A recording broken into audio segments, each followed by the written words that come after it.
Doctor Mohammad Yunus তার সরকারের ১০০ দিন উপলক্ষে একটি ভাষণ দিয়েছেন এবং এই ভাষণের মধ্যে এই ১০০ দিনে তাদের এই সরকারের কি কি অ্যাচিভমেন্ট আছে তার একটা ফিরিস্তি উনি তুলে ধরেছেন।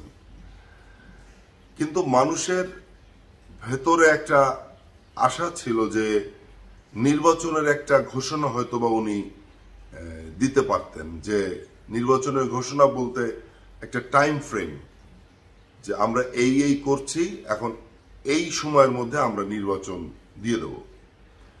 সেটি কিন্তু যেমন ব্যক্তিগতভাবে আমি আশা করেছিলাম, কেননা দিন যেটা যাচ্ছে সেটা যেমনই যাক না কেন, যেটা আসছে সেটা আসলে ভালো আসছে না, আর যেটা যাচ্ছে সেটাও খারাপ যাচ্ছে।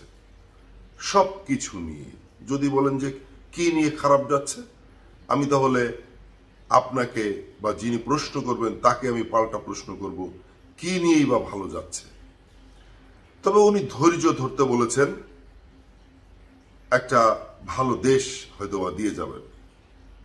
কিন্তু আমাদের যে অবস্থা, তাতে করে আসলে ধৈর্যটা বলতে কত বছরের ধৈর্য সেটাও তো উনি বলেননি। উনি যদি বলতেন যে 2 বছর অপেক্ষা করেন, এই 2 বছরের মধ্যে একটা নির্বাচনের ব্যবস্থা করে দেব, তাহলেও আমরা বুঝতাম। তিনি বলেছেন নির্বাচনী ট্রেন যাত্রা শুরু করেছে, সেটি আর থামবে না। এখানে দুটি কথা, একটি হচ্ছে যে নির্বাচনী ট্রেন যাত্রা শুরু করেছে, সেটি আর থামবে না। সেটি যদি আর নাই থামে তাহলে তো আসলে নির্বাচন হবেও না। আবার যদি এভাবে বলি যে নির্বাচনী ট্রেন যাত্রা শুরু করেছে, সেটি কোথায় গিয়ে কখন গিয়ে থামবে সেটিও তিনি বলেননি। বাংলাদেশের রাজনৈতিক দলগুলি তো নির্বাচনমুখী দল এবং তারা নির্বাচনই চায়। ইনফ্যাক্ট বাংলাদেশের নির্বাচন না হলে মিনিমাম জবাবদিহিতা আসবে না, কেননা গত 15-16 বছরও আমরা সেটা দেখেছি যে জনগণের দ্বারা নির্বাচিত সরকার না হলে কোনো জবাবদিহিতা আসে না। তিনি অনেকগুলো কথা বলেছেন, তিনি প্লাস্টিকের কথা বলেছেন, তিনি ইউরোপিয়ান ইউনিয়নের 27 জন একসঙ্গে আসবেন সেটি একটি ঘটনা, এগুলো বলেছেন। এই ধরনের প্রথম দিকে ডক্টর ইউনূসের বক্তব্য যেমন ছিল, শেষের দিকে এসে আমরা কিন্তু সে পুরনো বক্তব্যের মতনই দেখলাম যে কি কি করেছি আমরা, দেখেন এরকম একটা ব্যাপার হতে যাচ্ছে। আবার কি কি করব আমরা, সেরকম একটি ব্যাপার। আমরা এই ধরনের বক্তব্য আগেও আমরা 15-16 বছর ধরে শুনে আসছি, যে এই প্রথম বাংলাদেশে আমি ঘটালাম, বা এই প্রথম বাংলাদেশে এটা হতে যাচ্ছে।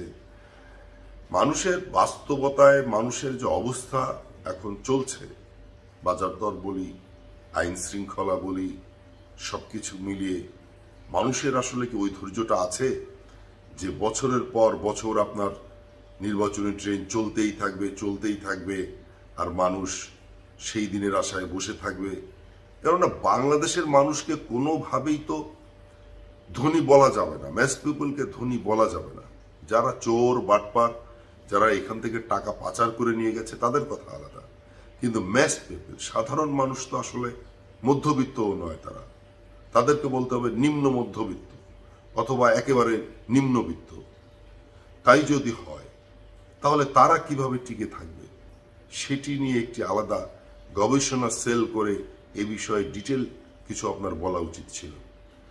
যাই হোক বন্ধুরা, তিনি নির্বাচনী ট্রেন ছেড়েছেন, যে ট্রেনটি থামবে না বলেছেন। তবে নির্বাচন কবে হবে সেটিও তিনি বলেননি। বাংলাদেশের মানুষ এখন স্বস্তি চায়, কিভাবে স্বস্তি চায় সেটি আপনারা ভালো বুঝবেন। আর নির্বাচন না হলে ন্যূনতম কোনো স্বস্তি কিন্তু আসবে না, কেননা জবাবদিহিমূলক একটি সরকার দেশে না আসা পর্যন্ত এদেশে কোনো স্বস্তি আসবে না। সবাই ভালো থাকবেন।